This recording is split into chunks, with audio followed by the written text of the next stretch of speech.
What's going on, guys? Today's another new day. Welcome back and thank you again for watching. Real quick, if you haven't subscribed already, please consider doing so. Today we're going to be reviewing a product. This is a billet shifter from Maxpeedingrods.com. They are a aftermarket company that provides parts for various car manufacturers. So if you're looking for something from like coilovers all the way to performance parts like turbos and etc., you can find most of what you're looking for there. For this video specifically, this is a billet shifter for the TL. I know that when I went on their website, they're very limited when it comes to aftermarket support or aftermarket parts for the TL itself. But that's not to discredit them at all, because there's a very few amount of companies that are supporting the TL when it comes to these type of parts and these products. So I want to let you guys know what I think about it. Let's go grab it.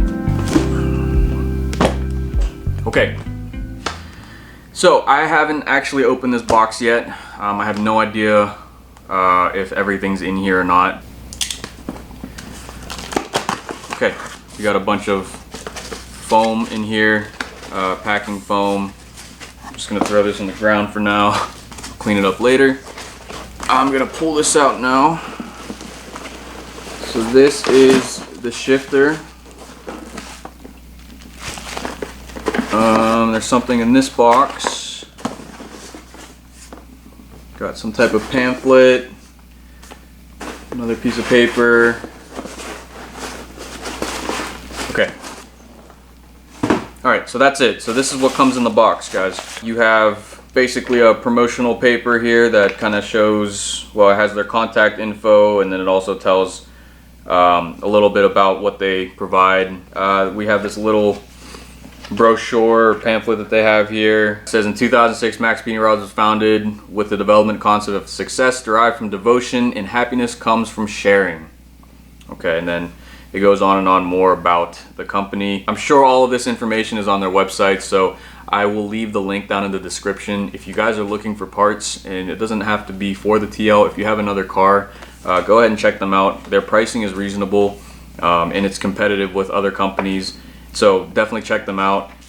Okay, so we got some bubble wrap here, and this is the main base piece of, oops, there's a part right here that I didn't take out the bag. So if you guys buy this billet shifter, make sure that you get all the parts out, because I almost missed one. Alright, and then in this smaller box, I'm going to assume, since this is the rest of the shifter here, I'm going to assume that this is actually the rod. And okay, so that's it. So that comes with some other pieces here. Unfortunately, none of the paperwork that was here kind of tells you what needs done, like how it's assembled. Here we have the, yeah, this is definitely your, I guess you can call it the shifter rod here. This is where you would put your shift knob. This is where you would screw it in, and unfortunately they don't include a shift knob, which is fine, it's okay. Preference for me is I like to have my own shift knob, so even if any company were to provide a shift knob with their shifter itself, I would probably go with something else anyway, so I'm not too upset about them not including one, but just note that. And I do want to say something as I'm taking these pieces out.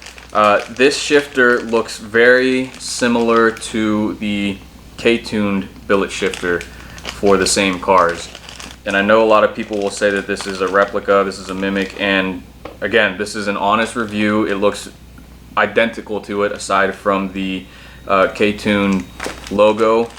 There are no engravings on these pieces. It's just machined aluminum. That's what it looks like. I would imagine it's aluminum, because if this was steel, this would be a lot heavier. So at least they got that right. So whoever's manufacturing this, they are going for performance as far as lightweight goes. Let's put this together, at least for the most part. So put the rod in here. There are some set screws. There's 3 set screws right here, and they actually give you the tools that you need, so this is kind of nice. It kind of feels like an IKEA piece of furniture or something, and you can kind of you can tighten these down, you can torque these down. There's a little bit of sloppiness when it comes to this, and Compared to the OEM shifter, it's not that bad actually. It's better than the OEM shifter when it comes to how sloppy it is. There's a lot less play. For the rigidity of the material, it would make more sense that this should be more rigid, I guess. I know I'm being redundant with my wording. You guys can kind of see this right now. I know the camera's a little far away, but you can see that like I'm not shifting. You know, if I were to be shifting over to the first gear and going up, it would be all the way over, and then this would be from like fifth and sixth gear, or like reverse, and that's the actual motion right there. But just while it's in neutral, there's this play here, and I kind of don't like it, but I think there's ways to fix this if you wanted to. What you can do is add some shims between these two pieces right here, and that'll kind of wedge it and make it nice and tight. One thing I did notice when using the K-Tune shifter, how rigid it was, and how you could just tell the tolerancing on it was a lot higher than this piece here. But that can be fixed, so with some small, maybe special shims, you might have to do that yourself. But one thing that I know for a fact that a lot of companies will cut costs by removing some of the tolerancing. Tolerancing is really what drives the costs up when it comes to machining, because if it's something that has a higher tolerance, typically the machining time will take longer, which will drive up the costs. So that's something to take in mind. With that, because it's cheaper, you have those smaller tolerancing, but you still benefit as opposed to the OEM shifter. So is the K-Tune shifter better? You know, is the hybrid racing shifter better? Probably. It's probably also worth the money, but I mean, I'm a functionality person, and I'm also, you know, I have a budget. You know, I do a lot of my car. I know the car is behind me right now, and you guys have seen in my past videos that I spend money on the car, but I try to spend wisely when it comes to things. You know, I try to be practical. If we take some of this apart, I know we can fix some of this slop, but one thing I don't like is how hard it is to shift back and forth. So one thing I would recommend, and we're gonna take this apart right now actually. Make sure that when you open this, before you install this in your car, if you plan on using Loctite, I mean, you'll know what to do already, but if you don't, just with the tools that they have, go around all of the nuts and the bolts and just make sure everything's tightened. I know they don't really have any torque values, but just make sure everything's kind of nice and tight, because you don't want this to come apart while you're operating the vehicle. This is probably one of the most scariest things that could happen, is that your shifter doesn't work anymore. So here's the one of the linkages, or I guess the actual linkage that has the pivoting point. Just looking at this, they have a plastics bearing in here, and I kind of don't like how it is. I would imagine in a K-Tune one, now I've seen one in person, I've actually held one and used one in person, but I didn't get a chance to closely look, but I would imagine that they didn't cheap out on this part. Is it bad that they're using a plastic one? No, it's not. What I would do though, and I'm not going to do it here, but I would take off the bearing cap, the end cap off, and I would actually take this piece off, and I would lubricate this with some grease. That way, you know, you get a nice smooth operation. Right now it's a little gritty, it's a little rough, you can kind of feel it, and you know, over time, you know, maybe a month, 2 months, maybe a year from now, you'll probably start to wear this down a little too much, where it'll get too sloppy. So just grease it up, make it nice and lubricated, and that should help out a lot. Any connection that's kind of moving, that's swiveling or moving, again, I would put some grease on it. Another thing that I'm noticing here is this spring. So I'm going to take this spring apart. This shifter is a little hard to move back and forth. Hard for me, at least. I have a preference, and some of you guys, you know, you're stronger than me, maybe you shift harder than I do, and you might feel comfortable with how the spring rate is. So I don't like it because it's a little too stiff. So what I would suggest, if you don't like how stiff it is take the ends and, you know, open them up a little bit more. Expand this a little bit so that way it's not so stiff. And then when you're done, put that back on, reassemble this, and then reassemble this. Okay, so we're assembled again. So we're back in operation. I reassembled it. Let's move on to the next part here, and that is the adjustable throw. So the throw of the shifter can be adjusted by lengthening and shortening this joint, this ball joint. So the positioning of this ball joint determines how long or short the throw will be. So if you want the short shifter motion or feature of this, what you will do is lengthen this as far as it can go, and then you will tighten this lock nut right here. Okay, and then make sure that's nice and tight, and then you're good to go. I do want to make a comment here because I don't like this design at all, and this is something that's even on the K-Tune one. Whoever designed it, I'm a little disappointed, but if this was engineered correctly, and I'm saying this because I believe I have the right credentials when it comes to making a comment like this.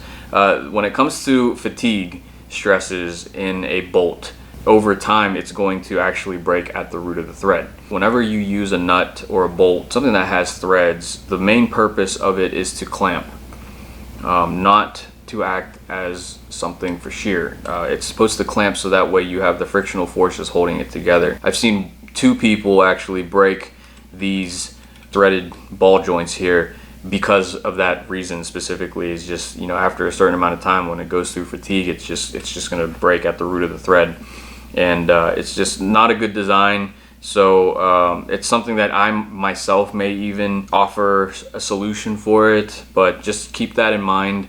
I don't foresee anything happening in the near future when it comes to installing this and then running it for maybe 1 year, but who knows. I don't know the material of this, if this is aluminum, if this is steel, or if it's a certain alloy. I'm not sure, but this is just something that you should be careful about when using this, so keep that in mind. Other than that, the rest of this, that kind of covers the main features of this and the adjustability. This bracket here is for the TL, so if you guys are going to be running this on the TL, you want to make sure that you uninstall this middle bracket right here, and then install this bracket, like so. So you're going to put that right here. When you look at the OEM shifter and you compare, you'll make sense of where this is supposed to go, and they only have 2 options. There's 2 slots right here, so make sure it's in the right slot and you'll be good to go. Okay. One thing I would recommend too is that you guys, if you want more rigidity when it comes to your shifter, make sure you buy the shifter box bushings. I think that's what they're called, and they go below the shifter and they mount between this and the car itself. And I think right now underneath the OEM shifter you have rubber ones, and that allows it to flex a little bit here and there. And if you want a nice rigid shift back and forth, you want any play in this shifter, definitely get those solid mounts or solid bushings, whatever you want to call it. When it comes to installing, I mean, there's plenty of videos on YouTube on how to install a shifter, and it's really not that hard. You can look that up in another video. I'm not going to cover that one today. I did just want to show you guys what you are going to be buying when purchasing this. It's a quality piece. Honestly, I can say that I have confidence in this product to be put on my car, and I know actually there's one other person that has been tracking and autocrossing their car with this specific one with 0 issues. So if I were you and you're looking for an upgrade from the OEM plastic shifter box that they have, and you're on a budget, this is definitely the way to go. And for the price, I mean, you can't beat it. So go get it.